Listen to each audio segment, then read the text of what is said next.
চামড়া তুলে দেওয়ার স্লোগান দিয়েছে কিনা আমি জানি না, কিন্তু ছাতা হাতে মিছিল হয়েছে।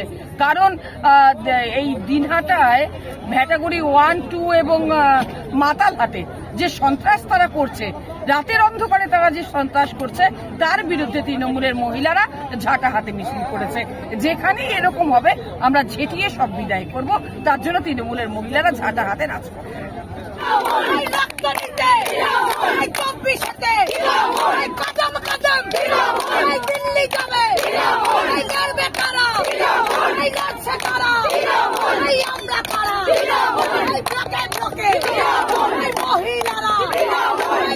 ভ্যাটাগুড়িতে বিজেপির ঝাঁটা হাতে মিছিলের পাল্টা মিছিল করল তৃণমূল কংগ্রেস। এদিন ভ্যাটাগুড়িতে তৃণমূল কংগ্রেসের মিছিলে উপস্থিত ছিলেন কোচবিহার জেলা তৃণমূল কংগ্রেস সভাপতি অভিজিৎ দেব, ভৌমিক মহিলা সভানেত্রী সুচিস্মিতা দেব শর্মা, উত্তরবঙ্গ উন্নয়ন দপ্তরের মন্ত্রী উদয়ন গুহ, সিতাই বিধানসভার বিধায়ক জগদীশ বসুনিয়া সহ একাধিক নেতৃত্ব।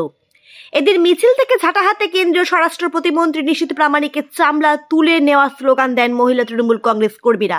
পাশাপাশি শান্ত ভ্যাটাগুড়িকে অশান্ত করার প্রতিবাদেও বিজেপির বিরুদ্ধে ধিক্কার জানান তারা। এছাড়াও 100 দিনের বকেয়া টাকার দাবি ও আবাস যোজনার বকেয়া টাকার দাবির কথা তোলা হয় এদিনের এই মিছিল থেকে।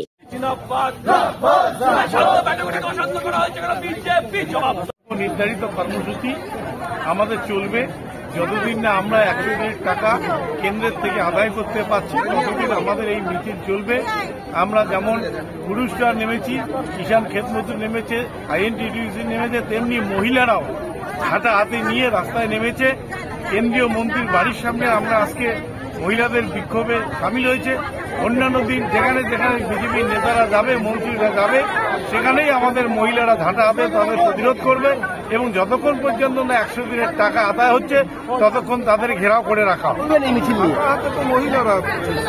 মহিলারা সিদ্ধান্ত নিয়েছে যে যতদিন 100 দিনের টাকা না পাওয়া যাচ্ছে ততদিন পর্যন্ত বিজেপির যে নেতা গ্রামে যাবে তাকে ঝাঁটা নিয়ে তারা করবে মহিলারা 100 দিনের কাজের টাকা না দেওয়া।